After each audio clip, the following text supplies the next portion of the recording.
Hello, my Bill for Thousand Nation. How's everyone doing today? Hopefully, everyone's having a great day. If not, I hope it gets better from here. Oh, it's been a minute, and I do apologize for that. I guess during one of the storms that we had last last week, the week before, I don't know, something happened to my computer. It did. Like, I don't know. It went. Got the last part in yesterday. Got everything switched out. We're doing the maiden voyage run right now, bruh. Like I'm fucking nervous. I'm so nervous. Like I really am. I don't know what happened. I came in and I was like, well, I need to check and see if there's any updates. Went to turn it on. Nothing. Nothing. It's like, oh fuck, no. Did everything I could. It still wasn't coming on. So I ordered a new power bank and took it out, put the new one in, got a little bit better of a one. I went with a 1,000 watt instead of the 800 that was in it. Went with that, went with the gold shit and all that good stuff. Got it replaced. It came on, but then it was just blue screen. Just straight fucking blue screen. Went through all kinds of shit trying to get it to come back on. Still nothing. So I just started replacing pieces. What else do you do? It works. I think. I hope. We're doing stuff. I know that. I can. But we're here. I think. I hope. We'll find out.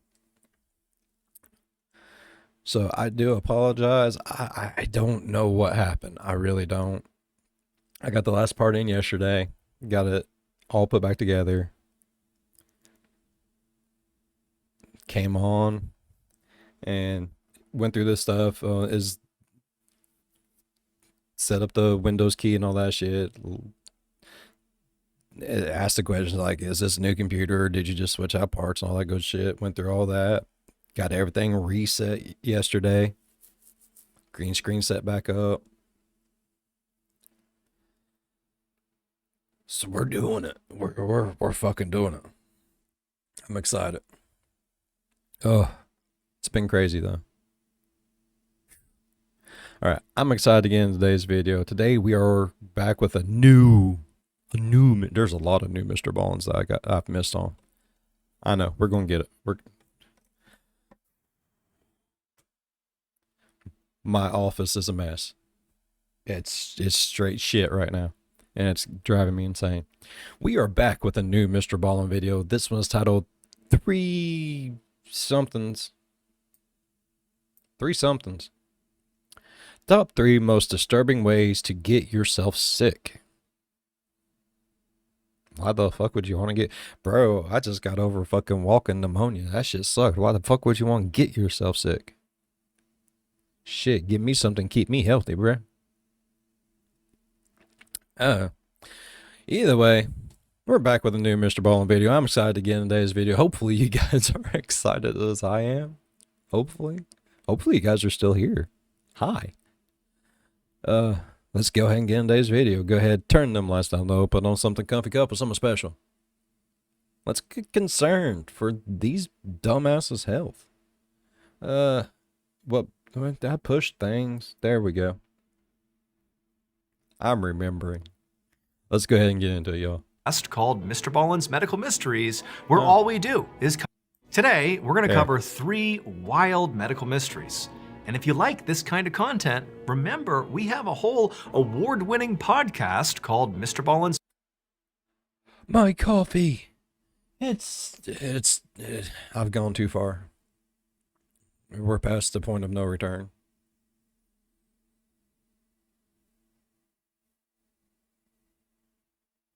Medical Mysteries, where all we do is cover stories just like these every single week. So make sure you check that out. But before we get into those stories, if you're a fan of the strange, dark, and mysterious delivered in story format, then you've come to the right place, because that's all we do, and we upload once a week. So if that's of interest to you, please swap. You can't really say that no more. Like, you've been putting up quite a bit of stuff here lately, MrBallen. What did he just put up? A compilation of like claustrophobic underwater shit. Like, he's doing things. Hit the like button like it's a fly hovering over your food. Also, please subscribe to our channel and turn on all notifications so you don't miss any of our weekly uploads. Get ready to mute the music. Okay, let's get into today's stories. Boom. I can hear it. MrBallen. MrBallen.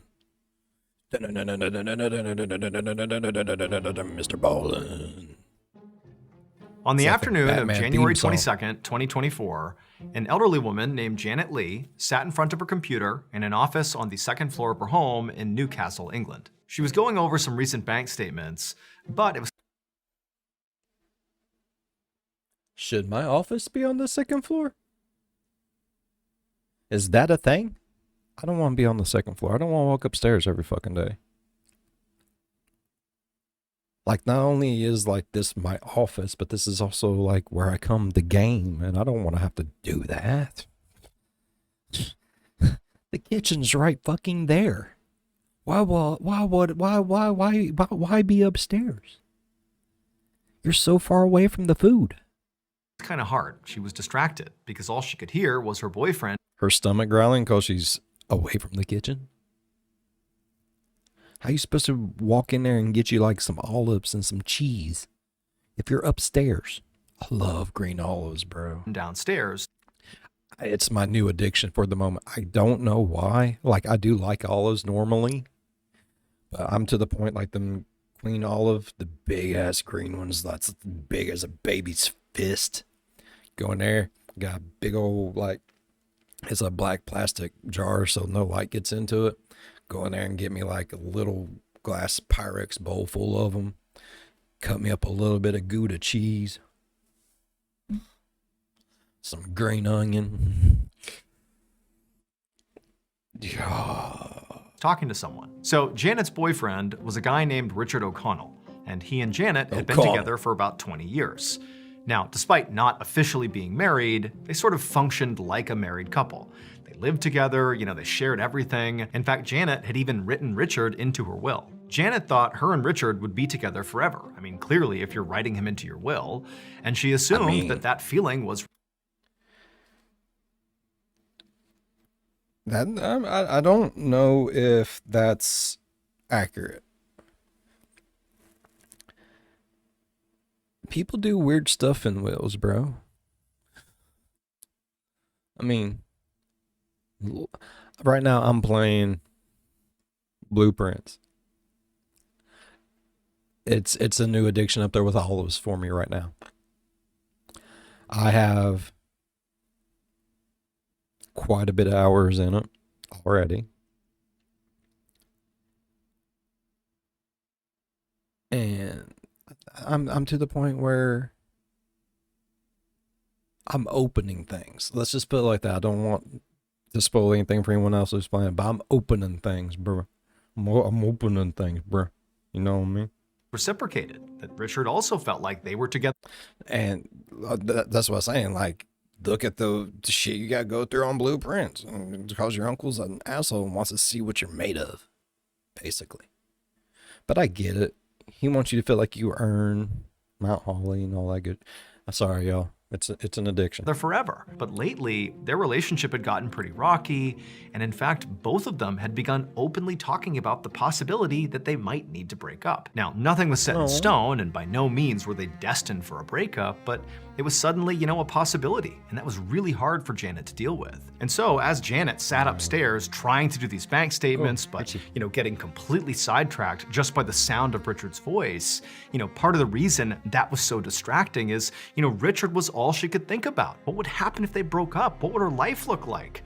And so before long, her mind was kind of wandering, and no longer was it the bank statements. It was, what does the future hold for me? It seems so uncertain. And so as Janet is having this moment upstairs, she suddenly hears Richard start yelling downstairs.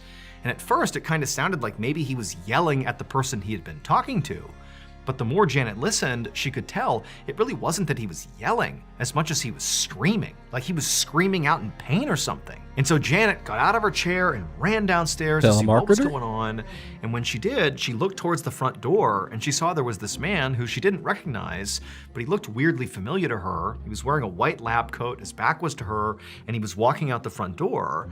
And before she could even begin to process who this guy was and what he was doing here, she heard the sound of Richard again kind of calling out in pain, less loudly this time, but definitely in real pain. Then she turned, and sure enough, there was Richard in the living room, clutching his shoulder and grimacing like something was really hurting him. And so Janet, she walked over to him and she's like, what's going on? Like, what's wrong with you? And who was that guy? And like, tell me, what's happening here? And so Richard, through gritted teeth, would tell her that he had just gotten a COVID vaccine shot and it really hurt. And that guy who had just given it to him was a guy from NHS, the National Health Service, and he just came by to administer the shot. And so Janet heard what he said, but it wasn't really computing. Like, why aren't you getting the shot done at the doctor's office? Why are you having somebody come here to administer it? That's unusual. But, as she was thinking about this, she could clearly see that what was really important right now was that Richard was in agonizing pain. I mean, he was holding his arm and kind of rocking back and forth, moaning. Clearly, he was having some sort of reaction to the shot. And so she forgot about the weirdness. I mean, it honestly, like, whenever all this was happening and stuff, it wasn't out of the realm of possibilities for people to come to your door, give you your test, give you shots and shit, man. Like, I don't know. Seems shady, but not shady all at the same time, you know what I mean? Like, it could be shade. It could be shade. There could be some shade.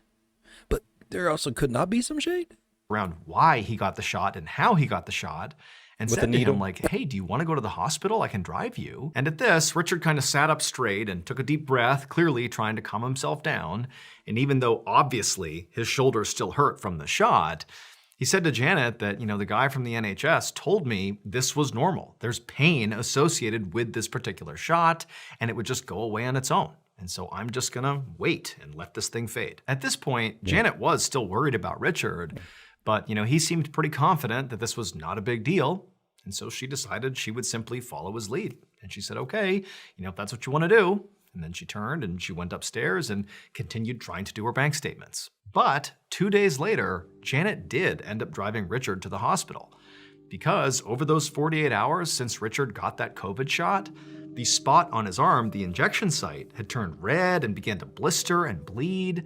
And then eventually it turned black. And so at that point, they went to the hospital. Doctors would diagnose Richard with something called necrotizing fasciitis, which is a bacterial infection more commonly known as flesh-eating disease. Basically, the skin and muscle of Richard's arm was dying and rotting, but from the inside out. The doctors told Richard he would have to have emergency surgery to remove the rotting flesh to stop the spread of this infection. But before they could even do that, they needed to figure out how this infection had even begun. And so at this point, Richard began telling the doctors all about how, 2 days earlier he'd gotten his COVID shot, and pretty much right away it had been so painful, and then it blistered and bled and turned black. And then also, over the course of this discussion that Janet is listening to as well, Richard began describing the NHS guy who had actually come to his house. Now remember, Janet had only seen this guy for a brief second when she had run downstairs. She had seen him walking out the front door. She just saw the white lab coat, but something about him seemed weirdly familiar, but she kind of put that thought out of her mind. But now, as she's listening to Richard describe this NHS guy with a little more detail this time, suddenly something clicked. She realized she knew why this guy seemed so familiar. Is it the son? Is it her son? I think I've heard this. Familiar. And this realization filled her with horror. It would turn out that NHS nurse was not really an NHS nurse. Instead, they were a man that both Janet and Richard, her son, because he was angry about money, knew very well. Inheritance. However, they were extremely well disguised, and so Janet and Richard did not recognize them. This man's name was... Yeah, that's her kid. Didn't we watch this on the MrBallen video? Or did we not? But that's her kid. He was angry because, like, I guess she just kind of treated him like, not like the other kids. She had her favorite or whatever bullshit, which most parents do have at least one kid that they do slightly like more. Sorry about y'all's luck, but we all know it's true. My brother. But if I'm not mistaken, that is her son. He did all this because he wanted to make sure that he got everything. Like when in the will, he didn't want the dude that she was with to get anything, because I think she had it set up to where what he'll probably get to is that she was setting it up to where he could stay there after she passed away, if I'm not mistaken. And the kid's like, no, I want my shit. I think. But I'm pretty sure that's her kid. Pick your nose, boogie, boogie, boogie, boogie. Thomas Kwan. And Thomas, after coming inside their home, did not inject Richard with COVID-19 vaccine. No. Instead, he injected Richard with a deadly pesticide called iodomethane. That pesticide immediately caused that excruciating pain that Richard was feeling that caused him to scream out, and ultimately killed and began to rot away the flesh in his arm. It would turn out Thomas Kwan was Janet's son, and he was furious at her for putting Richard in her will and allowing Richard to get her house when she died. And so he decided he would basically inject poison into Richard, killing Richard to secure the house for himself. But Richard would survive the ordeal. He would have to undergo several pretty intense surgeries, but he ended up being okay. As for Thomas, he was arrested and convicted of attempted murder and sentenced to 31 years in prison. Didn't we watch this on a MrBallen?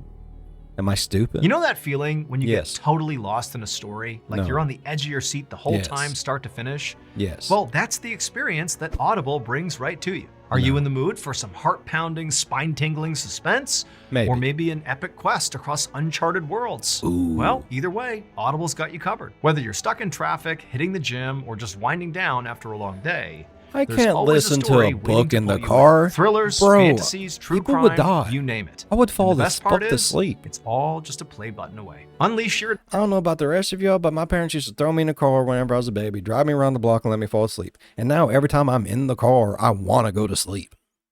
No lie. Like literally, even if I'm driving, I'm like, oh God, we need to pull over. I need to get out. I need to walk around. If I'm listening to a book while trying to fight nappy time,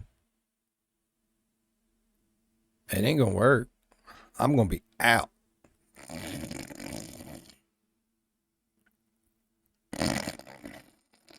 This was me driving, not... adventurous side with Audible's vast library of entertainment. Discover exclusive, captivating Audible originals you won't find anywhere else. Be the first to experience exciting new releases from your favorite authors. Currently, I am completely sucked in to Island of the Lost by Joan Druitt. It's a real story about these people who get shipwrecked on this totally austere island out in the middle of nowhere. It is fascinating and totally intense. You should check it out. So, what's your next adventure? Find out with Audible. Start whatever listening Oprah today tells when you me. sign up for a free 30-day trial at audible.com/MrBallen. Does nosebleed. I hate nosebleeds, man. On a sunny afternoon in August of 2014, a 24-year-old tourist, who we're going to call Angela Lyons, drove a rented moped through a busy street in Vietnam. Angela had come here about a week earlier from Scotland, where she lived, and so far the trip had been great. She'd been going to nightclubs and partying and eating local food and swimming in local rivers. I mean, all in all, she was having a blast. And now she was just cruising slowly on her moped, looking at all the shops around her and kind of taking in the scenery. And at some point, as she was driving, she turned her head and then she felt her moped hit something really hard and she actually fell off her bike onto the ground. Jesus. She hit her head pretty hard, but luckily she was wearing a helmet. And so she was able to stand up and kind of assess that she was physically going to be okay. and she looked and saw what she had run into, and it was actually another moped. And fortunately, the crash was kind of low speed, and so the other moped driver clearly was physically okay as well, and their mopeds were not actually damaged at all. And so after she said she was sorry, and the two kind of just acknowledged that they were just gonna go their separate ways, the other moped driver hopped back on their moped and drove off, and Angela, just to make sure she really was okay here, because again, she hit her head pretty hard on the concrete. And so Angela, she took off her helmet and kind of felt around her scalp, and sure enough, she felt a little bump on her head from where she'd hit the ground, but other than that, she seemed fine. Could have been worse. Now, because it was a head injury, albeit a small one, Angela did consider just going to the hospital just to be sure. Should have. But, as she felt it a couple more times, she's like, you know what, it's pretty small. This is not a big deal. I'm okay. And so she put her helmet back on, got on her moped, and went on about her business. About a week later, Angela was back home in Glasgow, Scotland, and she was inside of her doctor's office about to be examined. Following that moped accident, Angela had stayed in Vietnam for a few more days. And the whole time, she had checked that bump on her head every single day, and it had gone away pretty quickly. However, when she landed back home in Scotland, almost right away, she began developing this kind of startling new symptom that she couldn't help but feel must be connected to the moped accident, and it made her really scared. And so she had gone to the doctor. Her new symptom were these sudden kind of extreme nosebleeds. And so she had made an appointment to go see her doctor to figure out what the heck was going on. And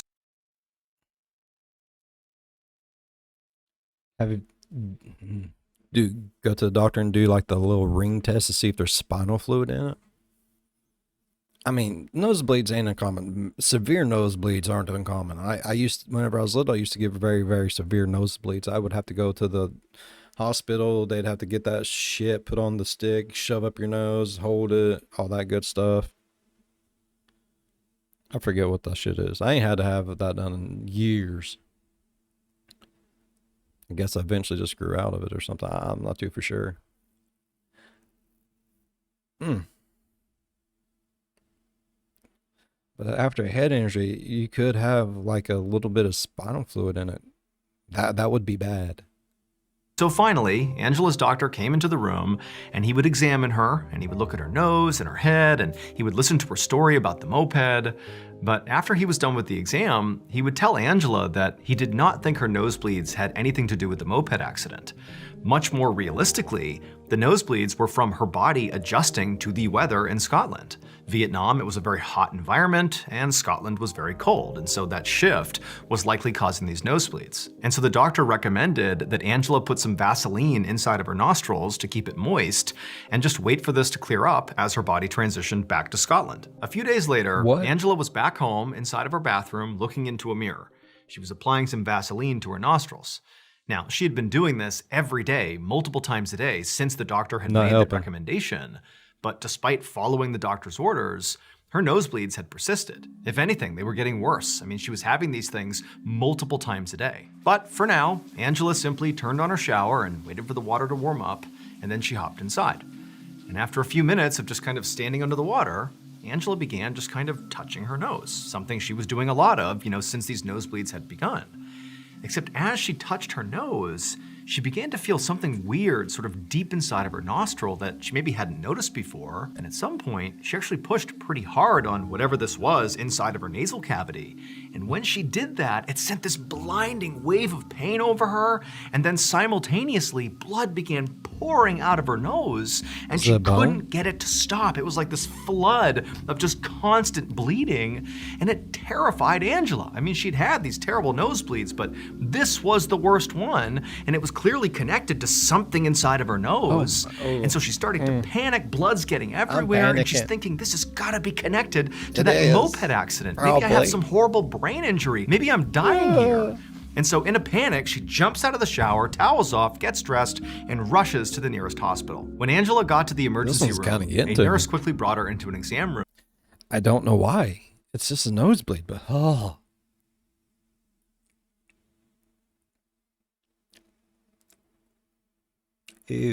and had her sit down and tilt her head back so the nurse could look into her nostrils to see what was going on. And so Angela, she's got all this gauze to kind of trap the blood, and she's got her head way back, and she's letting the nurse do this exam. And And after a while, Angela starts to realize that this exam is taking a really long time. The nurse is just kind of standing there, clearly looking at her nostrils, but not saying anything. And, from Angela's perspective, she can't really see the nurse. Her head is tilted too far back. But the silence that's grown in the room is so loud at this point that Angela finally just kind of sits up and looks at the nurse to see what's going on here. And she sees the nurse is kind of frozen, like she's looking at Angela's nostrils like she can't believe what she's seen. And then the nurse kind of snaps out of it and looks at Angela and says, "Stay calm. I'm gonna get the doctor." And Angela's like, "Fuck I you. am calm. I'm What's not going on calm. here?" No, But then the nurse just turns around and speed walks out of the room. It would turn out Angela's primary care doctor had been right when he said he didn't think her nosebleeds had anything to do with that moped accident. This was not a brain injury or anything connected to the trauma. However, her nosebleeds were connected to something else she had done while in Vietnam. Because in Vietnam, in between, going out to nightclubs and partying and trying all that great food, Angela was also swimming in these local rivers. And at one point, when she was in one of those rivers, something found its way into her nose. A poop. A 3-inch long, blood-sucking leech. It had been living deep inside of Angela's nostril and sinus cavity for over a week, separated from her brain only by this extremely fragile bone that's only about a 0.5 millimeter thick. Hospital doctors would spend about 30 minutes painstakingly pulling this leech out of Angela's nose, and then once it was out, she would go on to make a full recovery. That's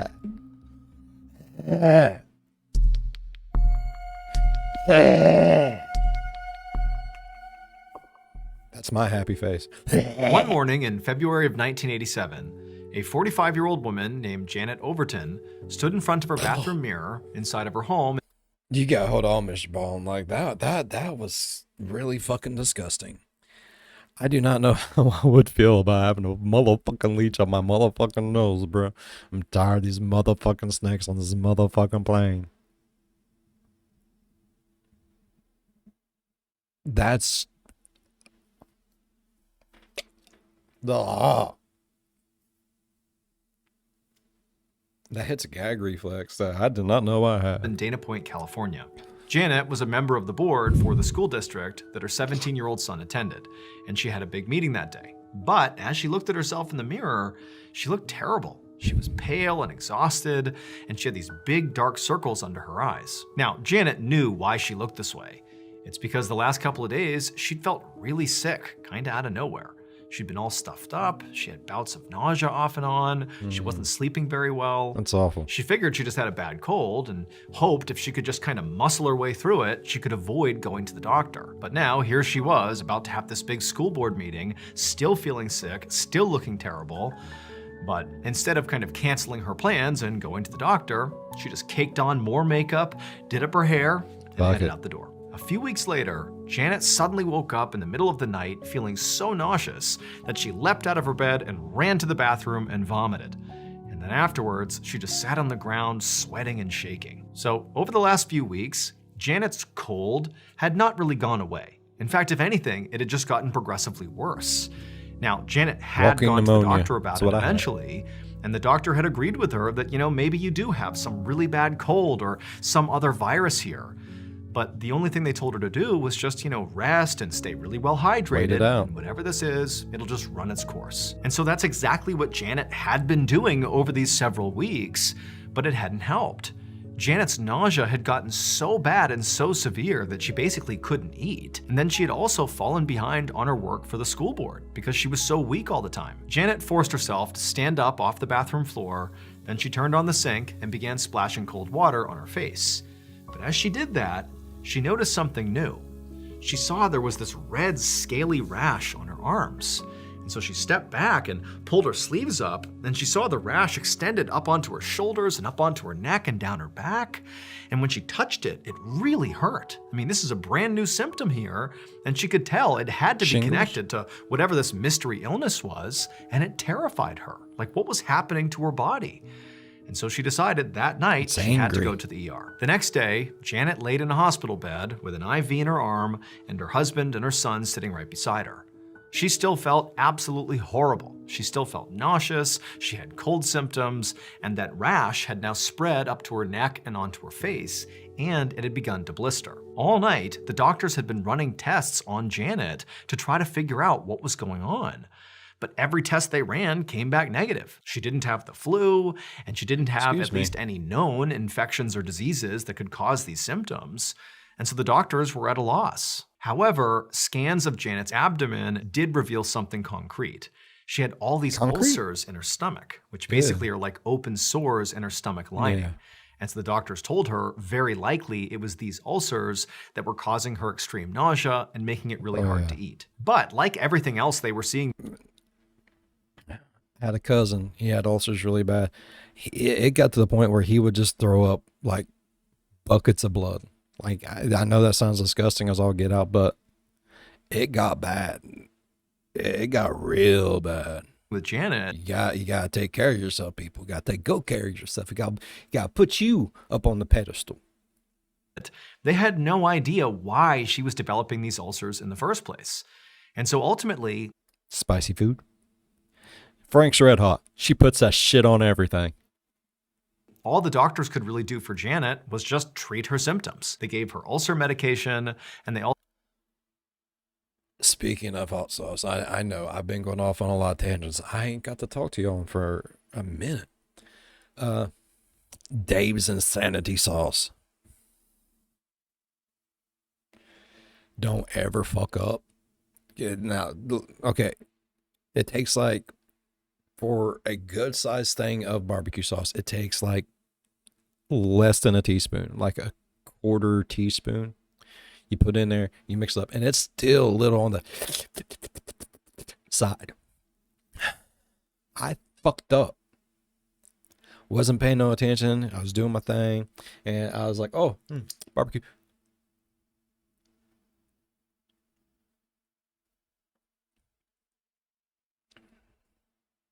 Thought I was going to die. I thought I was going to die. I did. I talked to baby Jesus. I seen Satan playing in the yard. It was a scary experience. It was good though.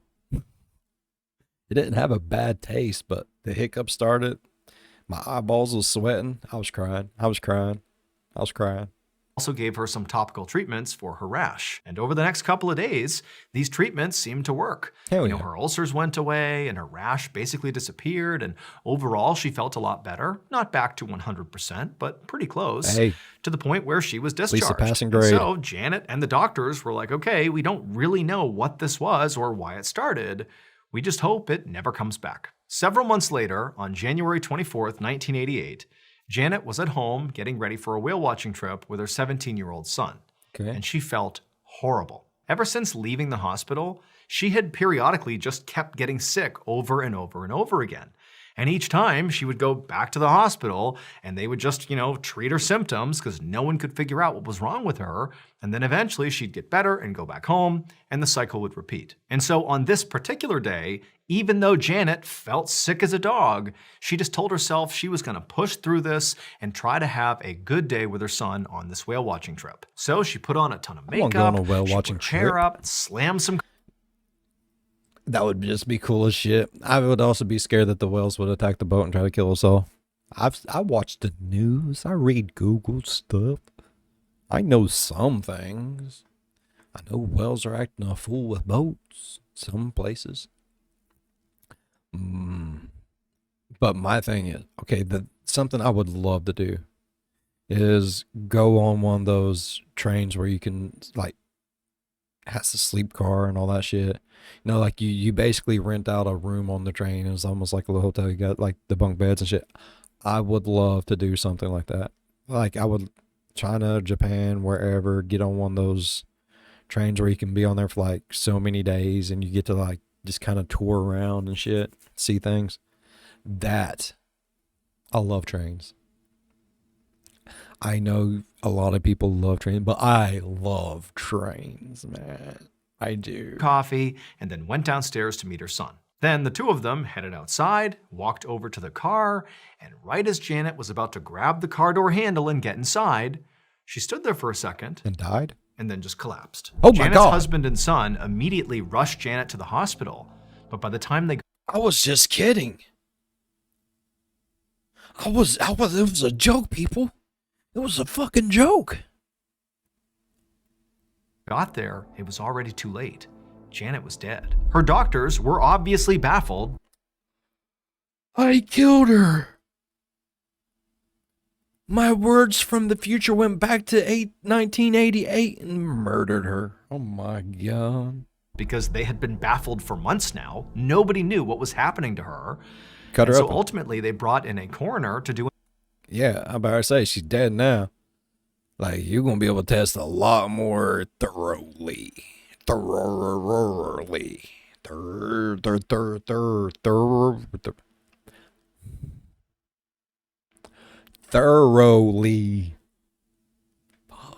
An autopsy to try to figure out once and for all what was going on with Janet. And as soon as the coroner cut open Janet's stomach to examine the contents, he was hit with this smell that was very distinct that instantly told him exactly what had killed Janet. Poison. As soon as he smelled it, he stopped what he was doing and contacted the police. And the police immediately sent detectives to Janet's house, and they began gathering up all these items inside the house to be tested. And the results of these tests confirmed the coroner's theory. As Janet got sicker and sicker, she had this mentality of like, I'm gonna push through this thing and not go to the doctor. I'm just gonna pretend this isn't even happening. And so when she was caking on all that makeup every day and chugging all this coffee, to combat the tiredness, that was all just an effort to, pretend this wasn't really happening. Okay. But what she didn't realize is that the makeup and the coffee were actually killing her. It would turn out there was a deadly chemical in her makeup called selenium that was slowly killing her. And then in her coffee was cyanide. And cyanide has a very distinctive smell. It smells like almonds. And that's what the coroner smelled when he opened up her stomach. But these deadly chemicals did not appear in her makeup and coffee naturally. They were put there by Janet's husband. He believed Janet was having an affair, and so he set out to murder her. He first began placing the selenium in her makeup, and it was slowly killing Janet. I thought it was going to be her fucking son where she worked at the school. I thought he just was like, mommy gotta go. But it was not happening fast enough. And so finally, on the day of the whale watching trip, her husband put the cyanide in her coffee, and it killed her pretty much right away. Richard Overton was convicted of first-degree murder, and he was sentenced to life in prison. He died behind bars in 2009. Just saying. In case you haven't heard yet, our newest graphic novel, MrBallen Presents Where Nightmares Live, is available for pre-order right now. It contains another 9 heart-stopping, strange, dark, and mysterious stories, all based on real events.